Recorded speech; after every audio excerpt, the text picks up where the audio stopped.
Hi, I'm Beth Dupont from Dupont Learning.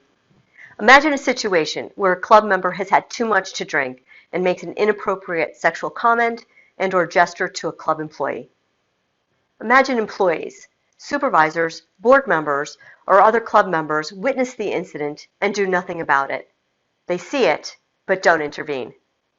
If you can imagine this incident, then you would not be surprised when the employee sues the club and individual board members for a hostile work environment. It has happened before, and it can happen at your club.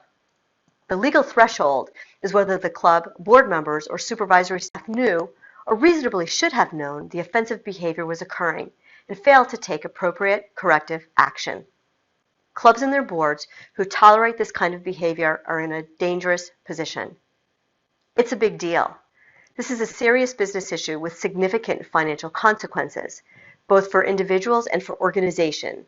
And it's more than just money that's on the line. It's also the club's reputation at stake.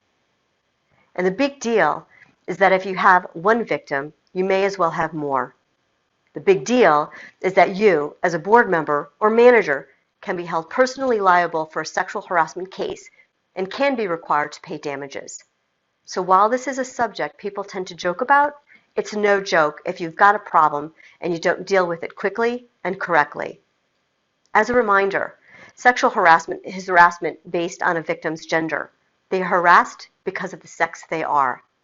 Sexual harassment is a form of sex discrimination, which means treating one sex differently than the other. And like sexual harassment, sexual discrimination is illegal.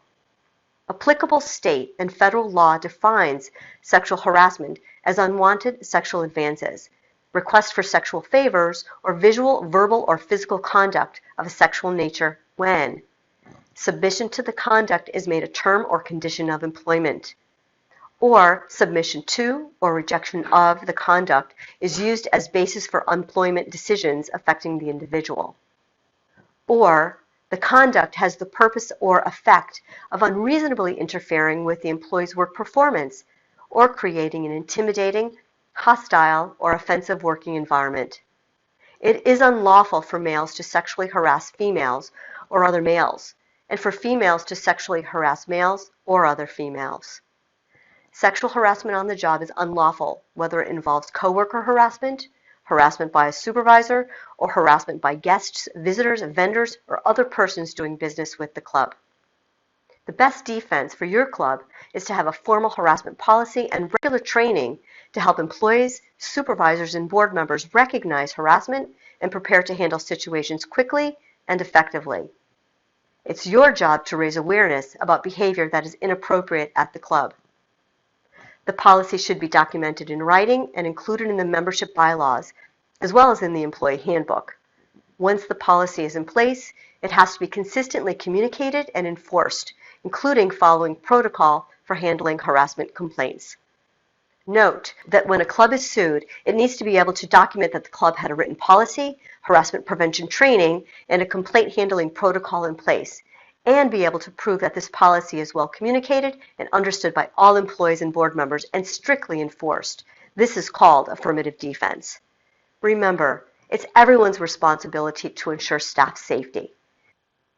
If an employee reports an occurrence of inappropriate member behavior, and then that complaint is presented to the board, and someone on the board says something like, "Oh, well, Steve was just being Steve, and everybody knows he didn't mean anything by it," the board needs to know that that is not an acceptable response to the situation. It's critical to remember that it's not the intent, but the impact that matters. Every club needs to have a published protocol to assertively manage situations like this, including a documented complaint communication procedure, a process for how the complaint will be investigated and resolved, and a plan for how the issue will be addressed when the club general manager or board member is the alleged harasser. Our objective in this training is to raise awareness about unacceptable patterns of behavior and provide you with the knowledge and skills to change them. Finally, think about the importance of fostering a culture of mutual respect and open communication, and one that reinforces zero tolerance for any type of bad behavior at the club. For more information regarding board member training and/or how to conduct a legally compliant investigation, please contact Dupont Learning.